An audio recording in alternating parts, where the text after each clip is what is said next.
If I was talking to Rafael Nadal or Novak Djokovic, I'd be like, yeah, no, 100%. But Piers Morgan, it's like, it's a problem.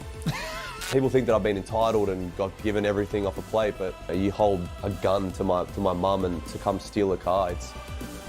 The Kyrgios family has definitely dealt with their fair share of racism in Australia.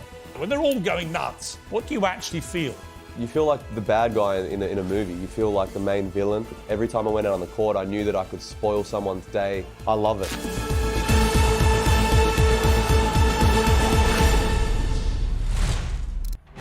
Tonight on Piers Morgan Uncensored, the royal race row is reignited as the translation, supposedly, of Omid Scobie's new book names two senior royals who were accused of making racist inferences. Tonight I'll reveal who the royals are that were named in this erroneous part of this Dutch version of a book. And we'll debate whether it's time for the Duke and Duchess of Sussex to denounce the author and his, in my view, baseless claims. Also, he's the acquitted killer who became one of the most divisive figures in America 2 years after he walked free from court. Kyle Rittenhouse says he's still trying to clear his name. He joins me live. And as the clock ticks down on the truce in Gaza, should Israel extend the pause or finish the job? We'll debate.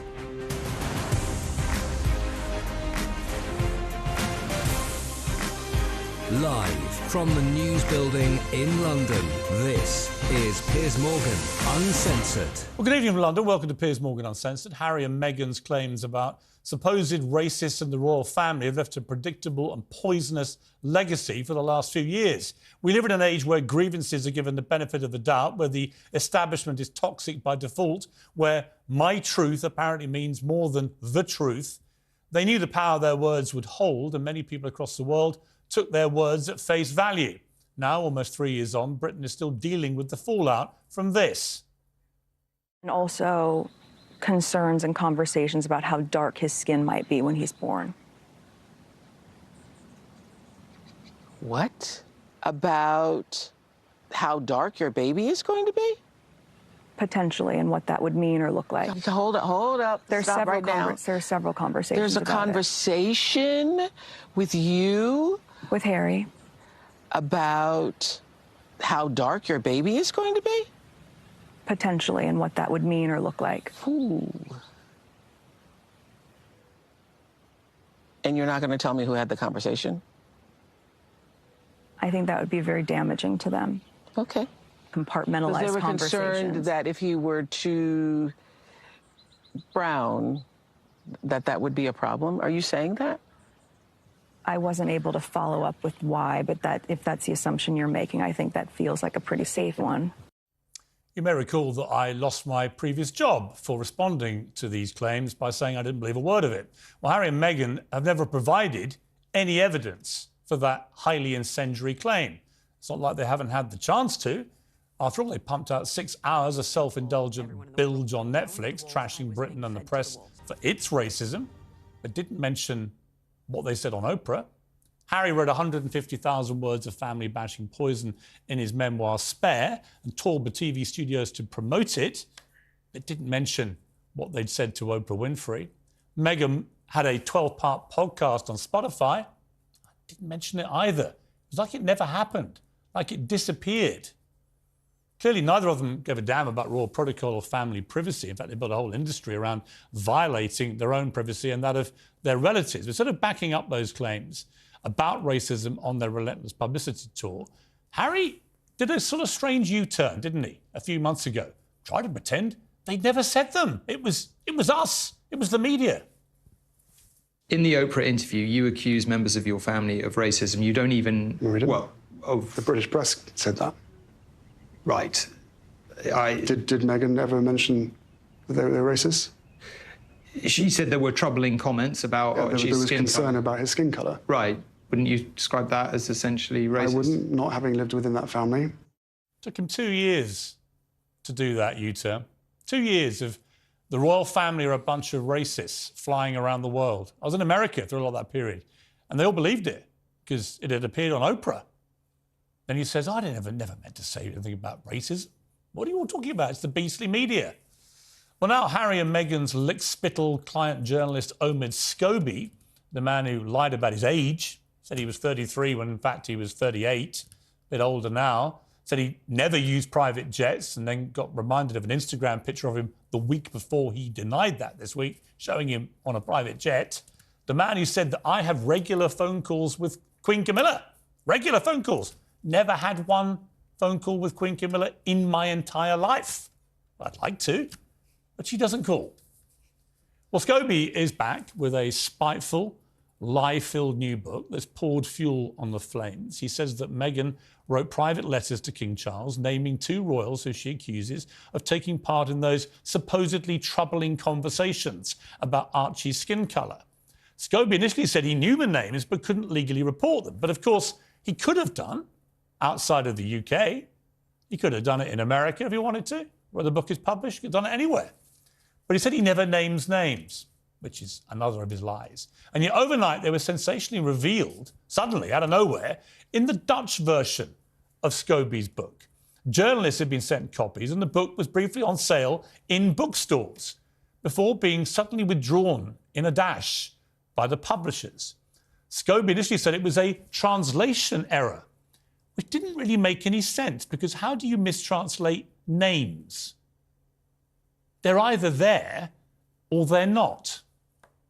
The publisher now says it wasn't translation, it was simply an error. But how did that error happen? How is there an entire different version appearing in a Dutch edition of this book? The consequence of that error is that millions of people online around the world now know the royals are again being implicated in what I think is a completely baseless claim of inferred racism. There is, again, massive speculation about who the people are who were supposedly making comments about Archie's skin colour, which is incredibly unfair to all the royal family. They've all been tarred with this brush now for years. Well, I'm going to end all this nonsense because, frankly, if a book is on the streets in Holland, available to Dutch people, containing names that Omid Scobie, the lickspittle scribe for the Duke and Duchess of Sussex, the man who you may remember denied they had any involvement in the last book. And so did Meghan. Do you remember? No, nothing to do with it. But then in court, many months after the book was published, under oath, she had to admit she had emailed her aides briefing notes for when they met Scobie. So she was one of his primary sources on that first book. Now again, we're being told she had nothing to do with this. And maybe she didn't. And maybe we should be believing Omid Scobie when he says he did not ever write these names down in any draft of his book. It just somehow popped up in the Dutch version of the book. How? I've written 10 books, I think it is now. I've never had a version of my book pop up in a foreign edition that contained unbelievably damning allegations about 2 of the most famous people in the world, and I had nothing to do with it and didn't know how it got there, and nor did anybody else. How does it get there, Omid? Surely you as the author, I mean, you must be furious, right? You must be demanding. Heads roll. And you want names, don't you, ironically, Omid, about who did this to you? Who besmirched your reputation as an author? I would, Omid. I'd want to know right now, especially if I was trying to convince the world that I had nothing to do with it myself and I'd never, ever put these names in writing. And maybe some lawyer had come along and told me not to. I mean, that couldn't possibly have happened because you've given us your word. And as I've established so far in this monologue, your word is your bond and should be taken as sacrosanct. Well, I'm going to cut through all this crap. I'm going to tell you the names of the 2 senior royals who are named in that Dutch version of the book. Because frankly, if Dutch people wandering into a bookshop can pick it up and see these names, then you, British people here, who actually pay for the British royal family, you're entitled to know too. And then we can have a more open debate about this whole farrago, because I don't believe any racist comments were ever made by any of the royal family. And until there is actual evidence of those comments being made, I will never believe it. But now we can start the process of finding out if they ever got uttered, what the context was, and whether there was any racial intent at all. Like I say, I don't believe there was. The royals who are named in this book are King Charles and Catherine, Princess of Wales.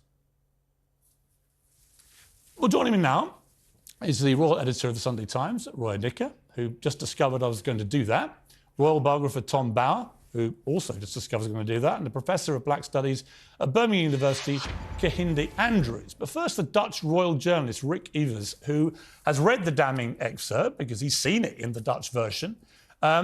Let me talk to you, Rick, first of all. When you first saw what appeared in the Dutch version, what did you think?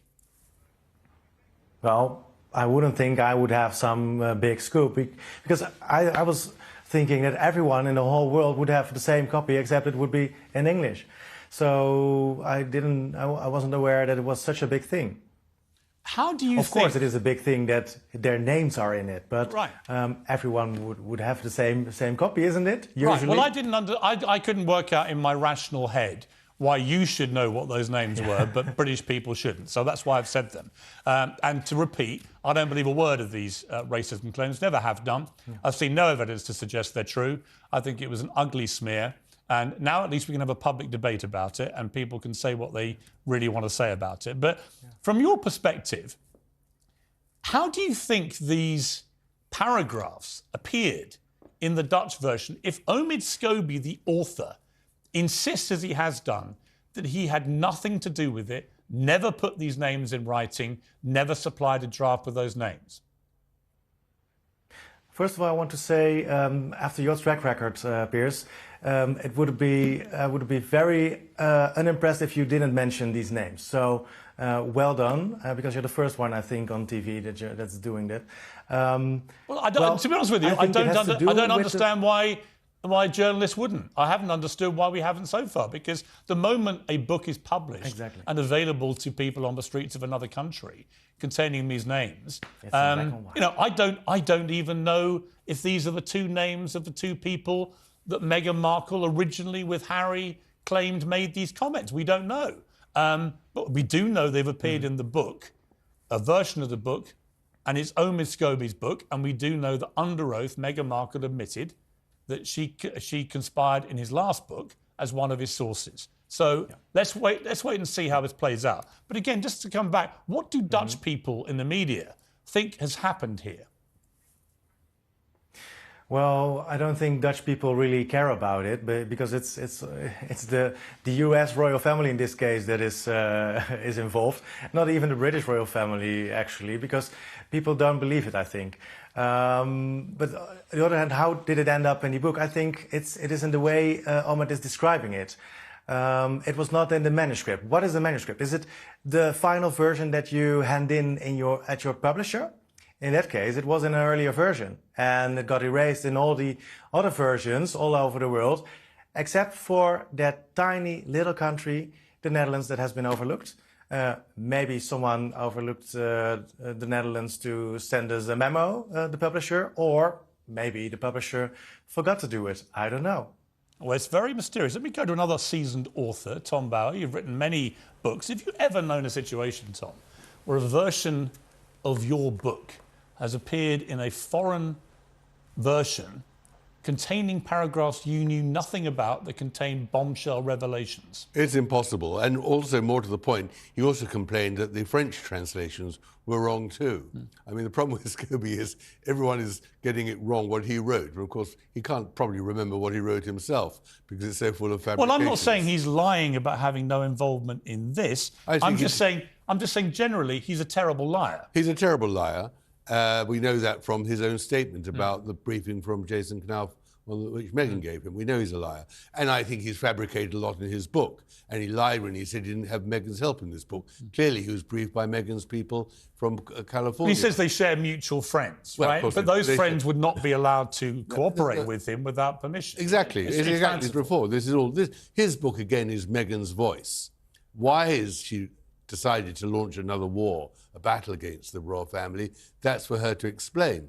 But she hasn't dissociated herself from Have you ever thought that there was any racial intent from any comments made? No. I mean, the whole... this is actually explained in my Meghan book very clearly. It was a very, very early on in Harry's relationship with Meghan. He goes for tea to Clarence House. He's sitting there with King Charles, Prince Charles then, and and Camilla. And they eventually discover who he's dating and all the rest of it. And Camilla, very as a joke, just says, I wonder what your baby will look like. Will he or she have ginger hair? It's just the normal. And when that originally came out, it had nothing to do with racism, as Harry himself admits. It was all to do with the perennial problem. What will your baby look like if it comes from different parents? I just thought it was incredibly disingenuous of Harry, after 2 years Yes. of feverish racism Yes. slurs. He was- but the thing about Harry- he then said, well, oh, we never meant to infer racism. No, but the whole point is in the opera interview that he comes onto the programme after Meghan has spoken and says, no, she's wrong. It all happened long before she was pregnant.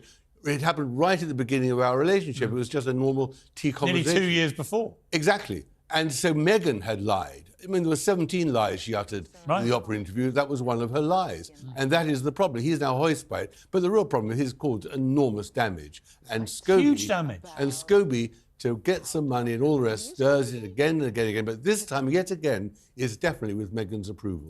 OK, Roy, look, you didn't know I was going to do the naming of these two people. I don't want to get you involved in that directly. You're a royal correspondent. But on the wider picture, this book is getting more and more attention. It's now front page news of many papers. It clearly has a lot of damaging revelations. It follows a familiar pattern from his first book. All the main royals are awful. Duke and Duchess of Sussex are angelic, and weren't they treated so badly? How significant is this book? Is it going to actually have any real effect, do you think? Well, it's interesting you say it's full of damaging revelations and bombshells, because actually from what I have read so far, it's just full of Omid's own highly partisan views and opinions, rather than fact-based, damaging bombshell allegations that I think a lot of people thought were going to be unveiled with real, proper evidence behind them. And I have to say, I've been asked about the book a lot this week, and it's just felt quite predictable. And of course, it was always going to get lots of traction because it's Omid, it's the royals. But it just feels, once again, like Finding Freedom, a very one-sided partisan. The rest of the royal family are awful. Harry and Meghan's Men of Roses. And I think actually the British public and a lot of the wider public are able to sort of decide for themselves which camp they're in, how much they believe, how much they don't. I mean, you've talked about already this week the things that Omid has said about you that aren't true. Yeah. He's really not a fan of the Sunday Times coverage I've read, and he had a whinge and a moan about my William interview knocking off Trooping the Colour from the front page. We never put Trooping the Colour on the front page, and so on and so forth. So I think, is it going to be hugely damaging? I think it'll whip up a storm, predictably, to get publicity, and I feel that possibly something around these names could be to do with publicity. But I don't think it's going to have real lasting damage, because I don't think people are going to believe all his opinions. Right, and they shouldn't, by the way, from my experience. But in terms of, I guess, the family relationships here, particularly Harry and his father, we were reading signs of potential rapprochement. Would they come to Sandringham? I got to say, I think I've got more chance of being at Sandringham than Meghan Markle pulling that was my story. They'd pulling like festive to. crackers. They'd like to. Yeah, it was your story, yeah. But none of this is going to help, because there is this belief, which may or may not be true in the case of this book. I don't know, right? But we know in the first book, Meghan Markle said she had nothing to do with it, and then under oath had to admit she did. If it turns out the same has happened here, and she's authorised friends to help him and give him stuff, because let's face it, this exchange of letters between Charles and Meghan Markle, only one of them can have told people about that. And Charles is not the kind of guy that's going to be telling people about a letter like that, which makes me think it's her and her friends or somebody has gone to Scobie. We'll wait and see. But if that is the case, this is going to be very damaging to the ongoing trust issues between Charles and Harry. Well, trust is the key issue, and I think that was something I touched on in that piece about them saying we wouldn't decline an invitation to spend time with the family. The problem is, as you just rightly said, imagine what a whole Christmas at Sandringham would produce in terms of potential future content. And I think looking at, the phone call between Charles and Harry and Meghan around Charles' 70th birthday, it was briefed before it happened, and it was briefed after. And I think if you can't even have a private phone conversation that isn't briefed before or after... I honestly wouldn't trust, if that was someone in my family, after what they've done, repeatedly, I wouldn't trust them as far as I could throw them. Trust is the issue, and that's not changing anytime soon. Let's go to Kahindi Andrews, be waiting patiently here. Kahindi, we've talked a lot about race issues over the years, but specifically here, there is no doubt that when they went on Oprah Winfrey 2 years ago, they made a series of allegations directly inferring racism by senior members of the royal family, which they've never produced evidence for, and which 2 years later Harry said, oh, we didn't mean racism, we meant unconscious bias and so on. Do you not feel that that is incredibly damaging to people like you who constantly fight battles for racial equality, racial justice, you know, try and fight proper battles about this? Is it not incredibly damaging to that when someone of their profile tries to pretend what they said to Oprah Winfrey was not what it was? Well, no. I mean, I think the allegations when they came out, we all kind of believed it. It wasn't something that seems completely outrageous. Also, I'm not sure what evidence you could have. And actually, if you listen to the clips, they're clearly trying not to say the names because they know the names are going to cause this massive storm. But I think the bigger problem with the whole way this has been portrayed is Oprah's shocked, everybody's shocked. No black person I know was shocked that this came up in a conversation in the royal family. And the bigger problem here really is that actually it isn't about racist royals. It's about the royal family is racism. It is a symbol of white supremacy. That's the bigger problem. Well, because the way they're we white. talk about this now is completely Because ludicrous. they're white. No, not because they're white, but not because they're white, because they are Where is almost the evidence, exclusively where is white, the evidence because of they them are being white the link- supremacists? The link back to colonialism. Why do we even... The idea that a country like Britain, which is incredibly diverse, an empire which was more diverse, is led by this almost exclusively white family into the 21st century. I'm sorry, that is So you're judging them by their skin That's colour. the issue of racism. So you're, just to be clear, you're judging them by their skin colour, not the content of their characters. No. I'm saying their skin colour is not an accident. It is not an accident that Meghan Markle No, they're is the white. first black person to They go can't into help the being family. white. It is not an Kehinde. accident that she's run out of the family. Kehinde, they're No, but white, that's you're their black, whiteness is the I'm point. white. We It's can't not help acci- our skin colour. It's not about their skin colour. It's about what it represents. The idea that King Charles is the king of... My family's from Jamaica, which is 90% black people, and the king of the head of state of Jamaica is the King Charles. It's ludicrous. That is a ludicrous thing in the 21st century. But that is what I'm saying. Symbol of white supremacy. Well, That's you're going to what the have a problem vote. is. I couldn't care less if it was Kate. Listen, countries like Jamaica will have votes and they can It's not decide. about having a vote. It's about the... No, but No, what it's the about point the is, you history, can. it's about why There is are that. How can countries you defend choosing. it? There are countries like Jamaica choosing whether they want to go independent. That's absolutely a democratic right. You don't have to have our monarch as the head of state. The fact that's a choice.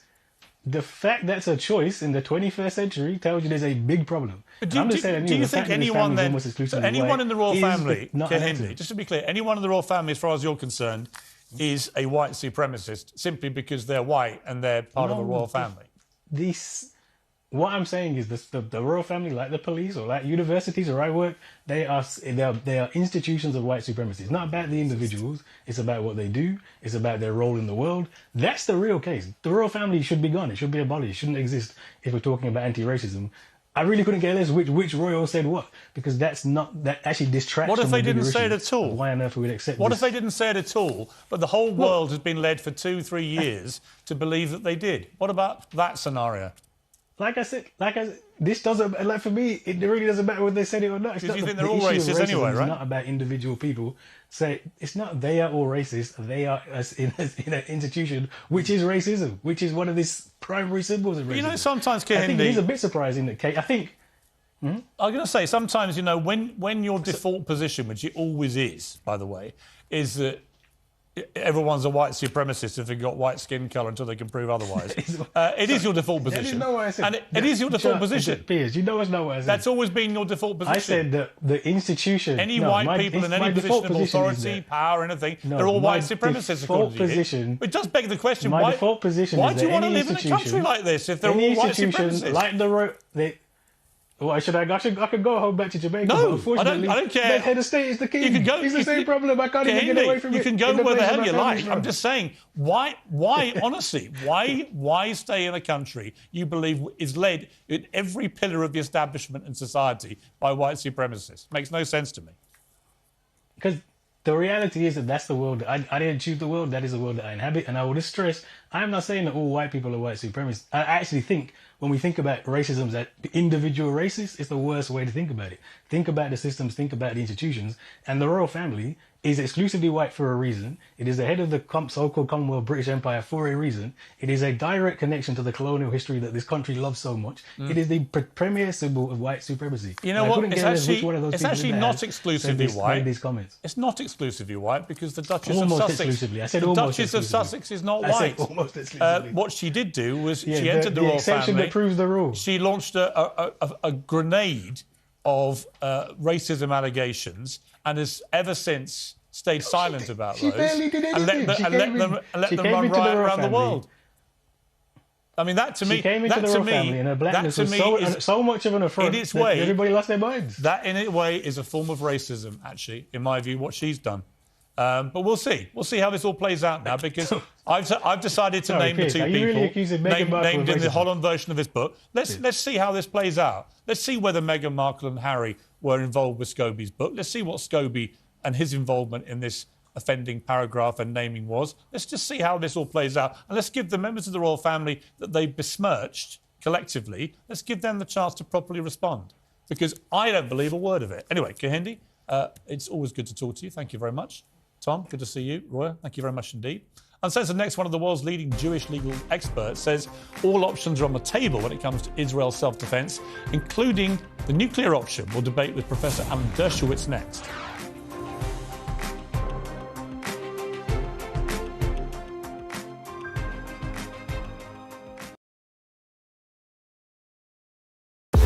We're here. Thanks for joining us. You're with TalkTV, on TV, on radio, online. We're on your smart speaker as well. Criminals using XL bully dogs as weapons to threaten others. No matter how well trained, most dog owners will tell you a dog can turn. Do you know what I love about Talk Today? We do it all. Sunak, Suella, scones. I rather like David Cameron. I don't sort of bear him any ill will because he delivered the referendum that he said he would deliver. The Tories love a scrap. You can almost see this coming round the tracks with Suella Braverman. She's heading up one side and Rishi Sunak the other. The police are pro-Palestine. That is just not right. You swear an oath in the police to act without fear or favour. The COVID inquiry seems to have turned into a sort of pantomime. There's not really any substance to it. It's hard to know whether it's a farce or a tragedy. The amount of time it's taken, the number of illegal migrants currently sent by us to Rwanda, zilch. The amount of money it's cost, what are we saying it's cost? About 140 million. 140 million pounds so far. So 140 million pounds, so far result nil, absolutely nil. Are we only going to be trusting sources like Meta and Google? Where is our unbiased news going to come from? Calais in winter is cold. That is from the Jeremy Corbyn book. Kevin O'Sullivan is the worst presenter on Talk TV, sitting on his fat arse talking for a living. If you're walking towards me and you're a vegan, you should have a great big orange sticker over here saying, "Watch out, vegan's about." The weirdest plank that we've had in, 3 years? Hundreds and hundreds of mice in a box, which he walked into a branch of McDonald's. McMouseman. McMouseman, yeah. McMouseman. He should be easy enough to catch, this guy, shouldn't he? I mean, he's got a house full of mice. He's on This is a major summit. President Biden decided this was important after watching a Tom Cruise film. Sunak and the current Conservative government are not conservative. Why don't you leave that party and come to one that actually shares your ideology? This has been a party political broadcast on behalf of the Reform UK Party. Hi, Ofcom. Kids think all they have to do is take pictures of everything. Just shut down TikTok. Problem solved. This is really unfair. What's unfair? If it's on camera, we're not doing the interview. Yes, I'm going to do. You're going to resign? Yes, because I cannot continue my work. When I say I am God, I'm not joking. Did you feel Elvis was controlling? I've been answering your question, you answer mine. It's actually not my job to answer your questions. Are you prepared to call Hamas a terror group? Is it possible to have a rational discussion? You can't, can you? I've asked you two questions. Should Hamas stay in power and are they a terror group? You're refusing to answer either of them. That is very telling. Talk TV. It's the only place where you get the truth. You've done a book on poetry. Poetry and music for the many. I love poetry. We can agree on that.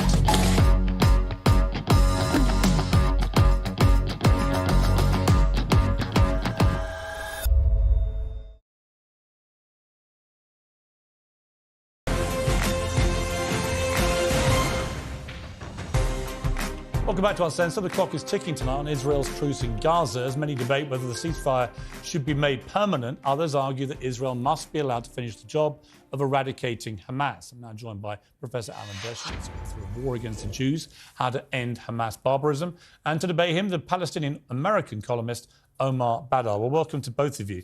Alan Dershowitz, let me start with you. Obviously, your book, very timely. I've spoken a lot in the last couple of months of the moral quandary I feel about what is going on in Gaza. I have no moral quandary about what happened on October the 7th.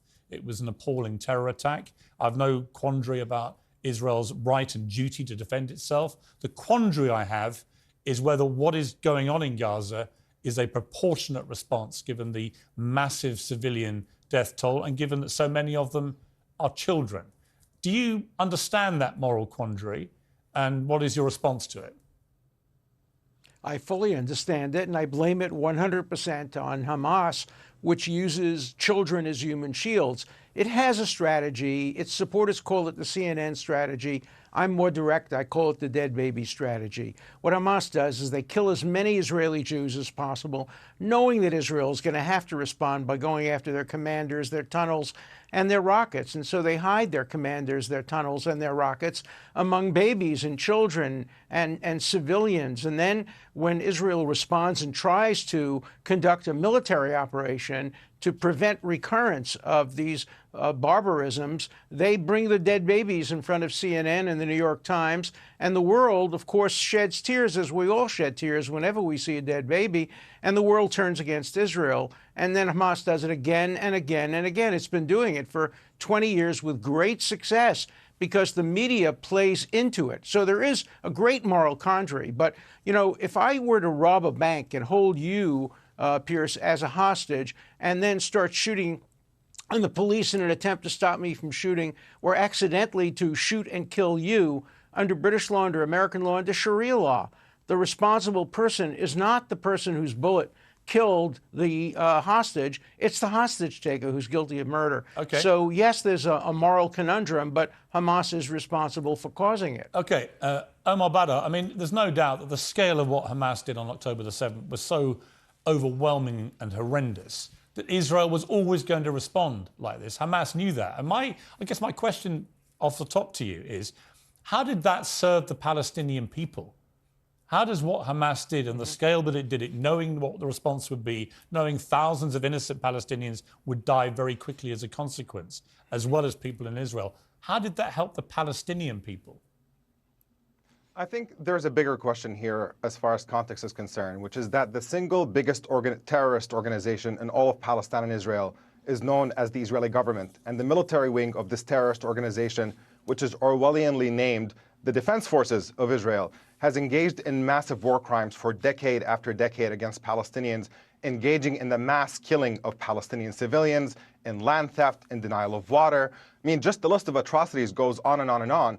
And if we want to just go by a timeline, a question might be, why did the terrorist government of Israel think it can impose decade after decade of occupation and siege on Palestinians and deny them any prospect for a better future and not think that there's going to be a reaction of sorts? So we have this a little bit backwards. We have this arbitrary starting point of an attack by Hamas, which, had it been confined to military targets, could have been construed as an act of legitimate resistance. But because it also included attacks, horrendous attacks on Israeli civilians, obviously these kinds of acts are indefensible. But ultimately, we are talking about a situation in which Israel is initiating violence, in which Israeli terrorism dwarfs anything that Hamas has ever done. And we're watching that even expand to a more monstrous scale. Now we're talking about an apartheid government that is engaging literally in the mass starvation of a civilian population and mass terrorism, killing them by the tens of thousands. And the question is, has it gone too far? I shudder to live in a world where that's even a question. Of course, these kinds of atrocities have to come to an end. Let me go back to Alan. This is the problem, Alan, that I think Israel has in terms of global opinion here, especially from America, which obviously will play a key role. If, as the report suggests, once this temporary pause is over, they start barreling through the south of Gaza, it does beg the question, well, what is going to happen at the end of this? Is the military plan to simply level the whole of Gaza to the ground with perhaps 50 to 100,000 or more civilians killed in the process? And is there any guarantee of two things? One, that you actually get rid of Hamas by doing that? Because at the moment they can't say, I've already interviewed Israeli government spokesmen, they can't tell you how many Hamas terrorists they've actually killed. They don't know, right? And it may be they've all disappeared. But is that part of the military plan? And if it is, what's the plan after this? What happens to all the displaced Palestinian people? They've got no homes to go back to. And how do you avoid the obvious, in my opinion, consequence of this, which is just a massive increase in radicalisation from all those who've seen their relatives blown to pieces? Well, the plan Israel has had since 1948 has been a two-state solution. It was offered to the Palestinians by the UN. They said no. In 1967, again, they said no. In 1990, in 2000, 2001, 2007, in Gaza, they ended the occupation, and then Hamas, by a bloody military coup, took over. I haven't seen a single sign of protest calling for a two-state solution. Hamas is against the two-state solution in its charter. It wants to eliminate Israel completely from the river to the sea. Palestine will be free. Free of what? Free of Jews. And then the signs also say, we want to clean the world of Jews. That's what the Nazis said. They called Jews dirty and vermin. So the answer has to be a two-state solution and a peaceful two-state solution. But you can't have a two-state solution with Hamas, because Hamas's charter is against it. Maybe the Palestinian Authority, yes. So I'm in favor of doing what the United States did after the Second World War. They totally destroyed Nazism. Lots of people died, lots of civilians died, but there wasn't an increase in radicalism. The German people realized that getting rid of the Nazis was the best thing that could happen to the German people. Okay, let me take and that I'm hoping point. that the Palestinian people will realize that the same thing is true. If Hamas is ended, the Palestinian people have a great future. Gaza can be Singapore in the Mediterranean instead of a place where terrorism thrives instead of feeding hungry people. Omar, I mean, do you believe there's any future for Gaza that involves Hamas at this stage? I think that's unavoidable. I mean, honestly, just the onslaught of untruths from Alan Dershowitz. I mean, the only person who has less regard for truth than Donald Trump is perhaps Dershowitz, and it's hard to know where to begin to respond to all of this. Let me just say, let me just say, yeah, well, I'm willing to back it up with actual facts. So here we go. Well, first of all, on the question of Palestinian human shields, what did I say here that we was are. wrong? If let me point it all out to you. Here, listen up. First of all, on the question of human shields, there is no question that Hamas hides in civilian areas. That's as a result of the imbalance of power, where Israel has fighter jets that fly in the sky and a massive regular military force. But the issue of human shields, the definition of human shields is holding civilians against their will and putting them in front of you in combat to deter enemy fire. And the only party in this conflict that has ever done that, documented by major human rights organizations and a matter of fact, is actually the Israeli military using Palestinian civilians, including children, as human shields. That was a matter of policy from 2000 until 2005. The Israeli Supreme Court said that has to come to an end in 2005. The Israeli military protested that decision because it is very useful for them to continue using Palestinian civilians as human shields. And even though the Israeli Supreme Court banned it, the Israeli military continues to use it to this day. There have been numerous occasions documented by Human Rights Watch, by Amnesty International, and other organizations. And it tells you what this lie is ultimately about. Because if it is true that Palestinian militants do not care about the lives of Palestinian children, then what is the point of the Israeli military using Palestinian children as human shields when they are in these confrontations? So that is simply a lie. They don't use them. That's a lie. They just don't use them. It is gaslighting to blame Palestinians for their own deaths. Okay, let me get a final quick response, please, Alan. A quick response, Alan. If the Palestinian terrorists put down their arms, there would be peace. If Israel put down its arms, there would be genocide of the kind that occurred on October 7th. Israel cannot put down its arms, because we know what Hamas did on the 7th, they would have done to every Israeli if they had the ability to do that. Okay. And that's why Israel must rid itself of Hamas. And that will benefit the world, and that will benefit the Palestinians, and that will lead to a two-state solution, which is not what my distinguished opponents want. The two-state solution argument is nonsense. Throughout the entire so-called peace process, when Israel was pretending to be engaged in a peace process, support for Palestinian violence simply disappeared. And in spite of that, Israeli land theft continued unabated building more and more settlements throughout that was the the entirety of the Intifada. West Bank. Gentlemen, so we've run out of time. I'm sorry. No, that is leading up to the Intifada occurred Intifada. right after the offer of a two-state solution. Gentlemen, What I have to leave it there. Israel has no interest in allowing Omar, Palestinians Alan, to be free I'm sorry. or establish a state. We've run out of time. I appreciate you both joining me. It's an important debate. We'll keep having it. Thank you. Please, both of you, come back again. I appreciate it. In a moment, we'll be talking to Kyle Rittenhouse. First, let's have a look at an exclusive interview we've got coming up on tomorrow's show. Something very different with the bad boy of tennis and world sport, Nick Kyrgios.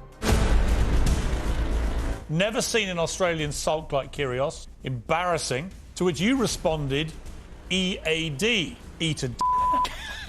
Sometimes you are a bit of I guess. I could be a douche on the tennis court, but I think we're very alike. How would you feel if, while we're talking right now, I just start munching on sushi? If I was talking to Rafael Nadal or Novak Djokovic, I'd be like, yeah, no, 100%. But Piers Morgan, it's like, it's a problem. People think that I've been entitled and got given everything off a plate, but you hold a gun to my mum and to come steal a car. The Kyrgios family has definitely dealt with their fair share of racism in Australia. When they're all going nuts, what do you actually feel? You feel like the bad guy in a movie. You feel like the main villain. Every time I went out on the court, I knew that I could spoil someone's day. I love it.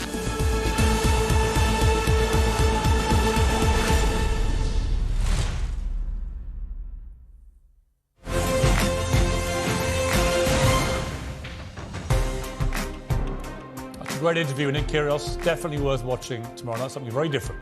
My next guest is one of the most controversial figures in recent American history. Kyle Rittenhouse pleaded self-defense when he was charged with murdering 2 people during the Wisconsin Black Lives Matter riots of 2020. And the jury agreed. For some, Rittenhouse has become a heroic standard-bearer for the Second Amendment and Americans' rights to bear arms. For others, he got off because of privilege. Now, 2 years after his trial ended, he's written a book called Acquitted to tell his side of the story. And he joins me now live from Florida. Kyle Rittenhouse, thank you very much indeed for joining me.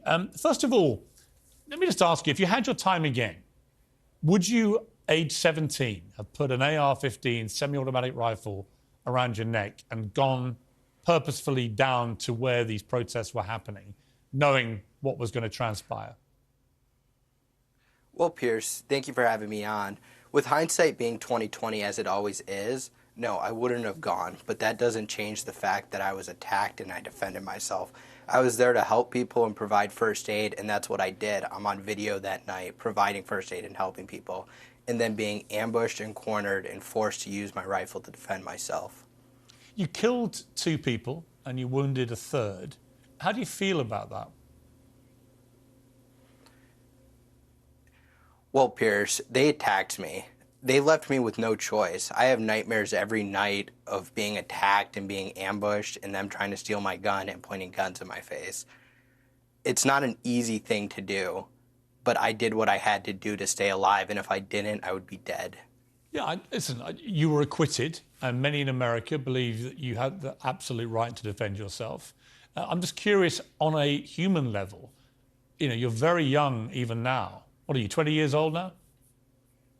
Yes, sir. And you've killed 2 human beings and wounded a 3rd. I just wonder how that feels. I don't think that's an appropriate question to ask how it feels. It's not an easy thing to do. It's something I live with every single day. It's nightmares I have. It's something that I have to deal with. I have to deal with the PTSD and the trauma from having to do that.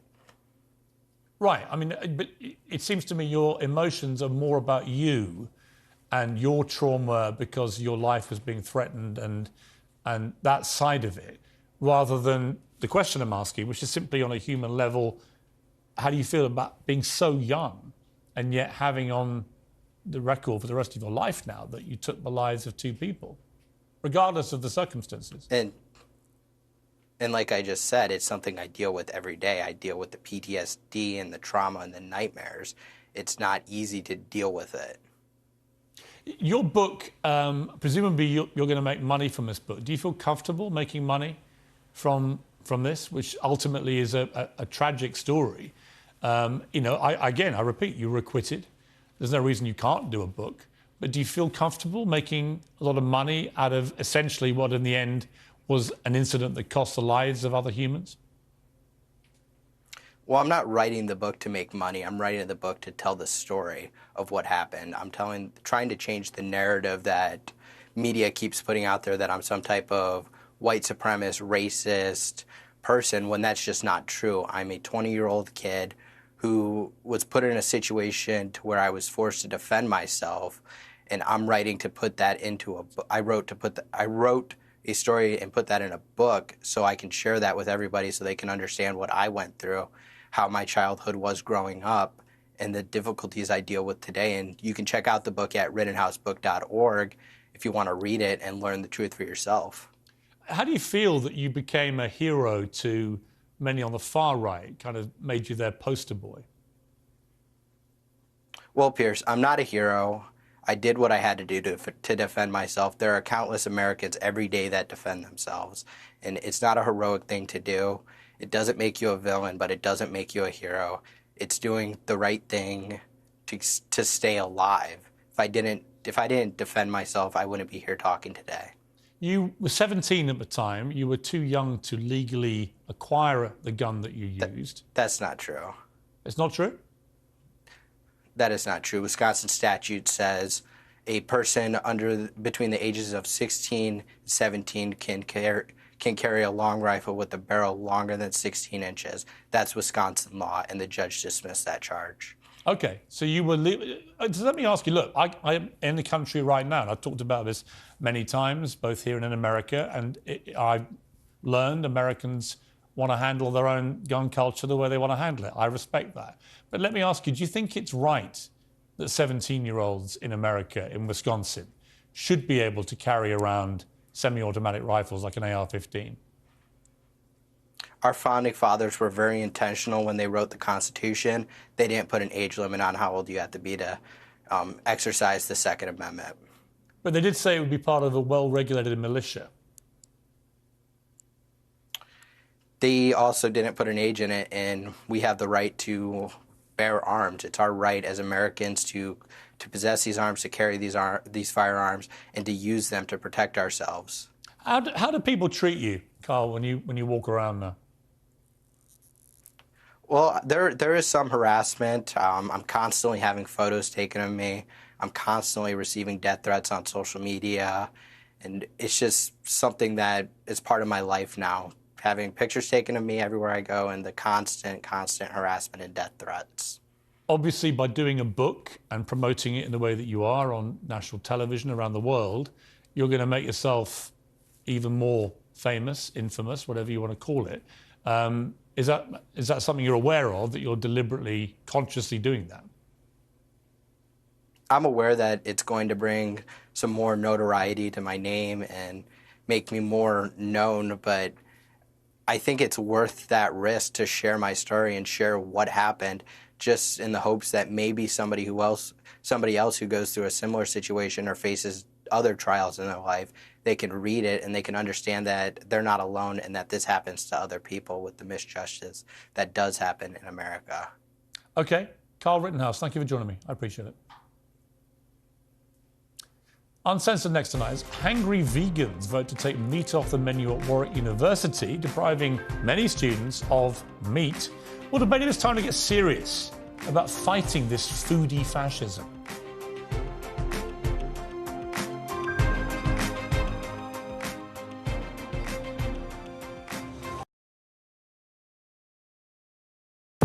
We're here! Thanks for joining us. You're with TalkTV, on radio, online. We're on your smart speaker as well.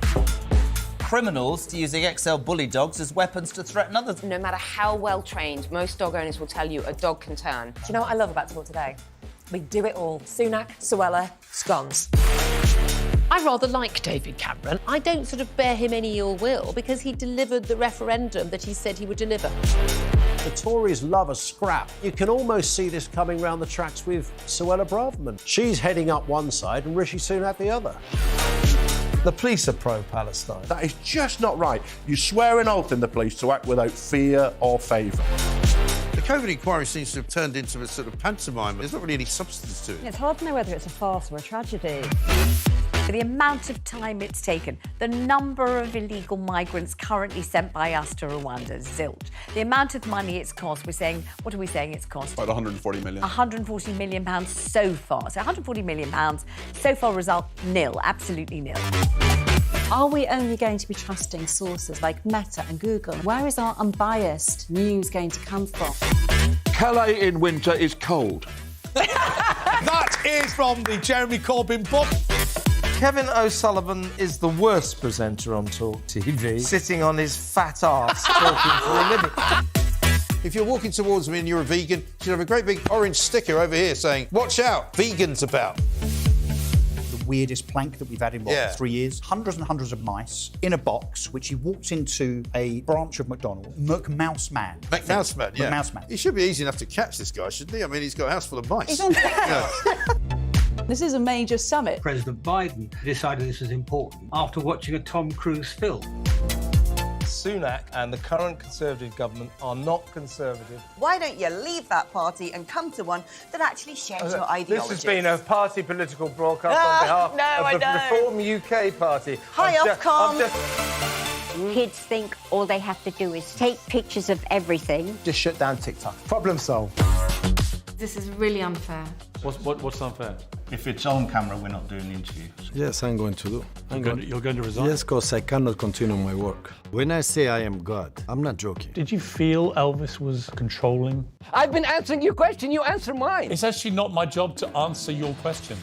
Are you prepared to call Hamas a terror group? Is it possible to have a rational discussion? discussion? You can't, can you? I've asked you two questions. Should Hamas stay in power and are they a terror group? You're refusing to answer either of them. That is very telling.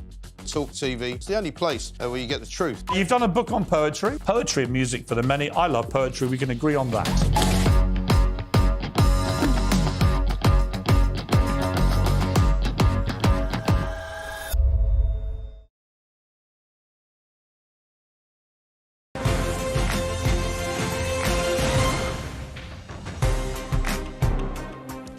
Joining me now is TalkTV contributor Esther Krakow and associate editor of the Mirror, Kevin Maguire. Just before we get to vegans and vegan fascism, I've named the two royals that were named in this Dutch version of Omid Scobie's book. I don't really understand why journalists weren't. I'm glad you did name them. I think there are some concerns about legal issues if it's denied by the two people you name. But I just take the view that if you can read it in Holland, why can't you read it in the United Kingdom? And I also take the view, Esther, that I don't believe there ever was any racial undertone to anything that was said. Of course. Particularly when you see the two names that have been put in this Dutch version. It's preposterous. Yeah, because the thing is, what people are forgetting was Meghan wasn't there for the conversation, the apparently racist conversation. She's just she built her opinion based on what Harry told her. And he said, apparently the person said they were concerned about how dark the child would be. They couldn't even decide what year it was said. Exactly. And I'm like, why would there be concerns about the darkness of the child? You look Puerto Rican. Anyway, I don't want to... But if the allegation, the accusation, the charge is made against the people of the stature, the seniority of the royal family, as you make, it's an issue that has to be debated. Yeah. You have to get to the bottom of it. I think the moment a book is published in another country and people in that country were able to go to a bookstore and buy it with these names in it, it's time that this farcical anonymity that's dominated this debate now for 2.5 years is just over. Let's just have the debate. What was actually said? When was it said? Who exactly said it to whom? What was the context? And let the people who've been accused of this actually say what they would like to say. But that would require the palace, Buckingham Palace, to issue... Exactly. And they will. There's never going to be a right of reply. But I do think that if Harry and Meghan don't say something about Omid Scobie's book, it would be really, really disappointing. Well, they've got to denounce it and say they've nothing to do with it. The trouble is, Meghan Markle denied last time being involved in this book, and then under oath in a court case many months after it was published, was forced to admit, actually, I did. I emailed my aides telling them what to tell Omid Scobie. Yeah. She was a primary source, right? As were a lot of her friends. Have they all just disappeared?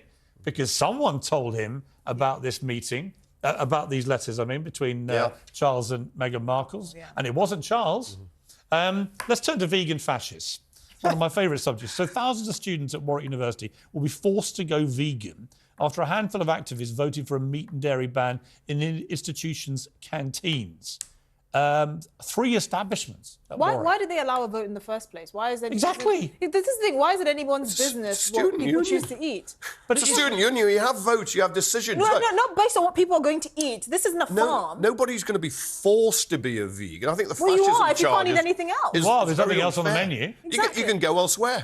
You can just go elsewhere. So you you're- don't have to eat there. 1,400 students will be offered plant-based crap, in my view, right? Which, by the way, there is no scientific evidence to suggest it's even good for you. In fact, the scientific evidence is the opposite. Yeah. That actually a strict vegan diet is bad for you. And it's also here's my heavily evidence. processed. Who just bailed out of the Uncensored jungle, looking terrible? Grace Dent. Grace Dent, who, apart from being a Guardian columnist, which is painful enough, is a vegan.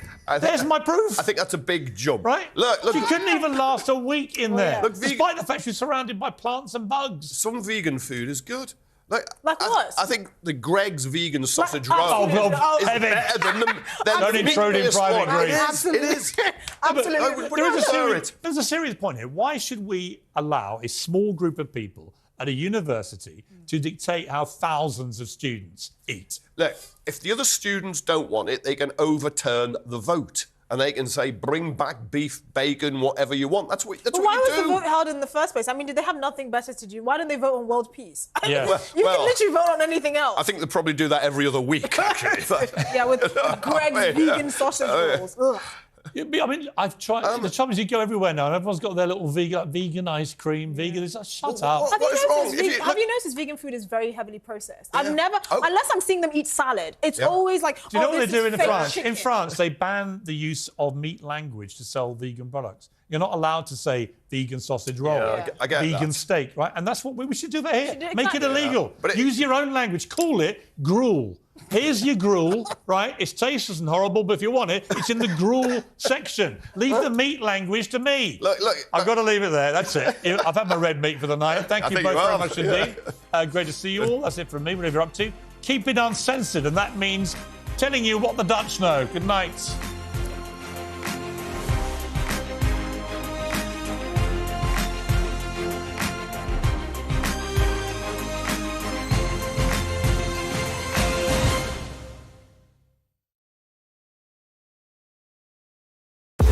We're here. Thanks for joining us. You're with TalkTV, on TV, on radio, online. We're on your smart speaker as well. They have made a statement condemning Hamas. We expect to see the Crown revisit Harry's anti-Semitic Halloween costume. Criminals using XL bully dogs as weapons to threaten others. No matter how well trained, most dog owners will tell you a dog can turn. Do you know what I love about Talk Today? We do it all. Sunak, Suella, scones. I rather like David Cameron. I don't sort of bear him any ill will because he delivered the referendum that he said he would deliver. The Israelis are very conciliatory. All they want is to be recognised. The timing of this Hamas attack comes because there was the expectation there was going to be a deal done sort of normalising relations with Saudi Arabia. The Tories love a scrap. You can almost see this coming round the tracks with Suella Braverman. She's heading up one side and Rishi Sunak the other. Reshuffle's usually very dull. This one had booster rockets attached to it. Certainly the tone has shifted in terms of what Rishi Sunak has done. The question now is what he does next. The police are pro-Palestine. That is just not right. You swear an oath in the police to act without fear or favour. The COVID inquiry seems to have turned into a sort of pantomime. There's not really any substance to it. It's hard to know whether it's a farce or a tragedy. TalkTV has spoken exclusively to a member of the Blade Runners.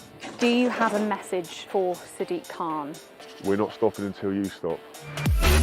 The amount of time it's taken, the number of illegal migrants currently sent by us to Rwanda, zilch. The amount of money it's cost, what are we saying it's cost? About 140 million. 140 million pounds so far. So 140 million pounds, so far result nil, absolutely nil.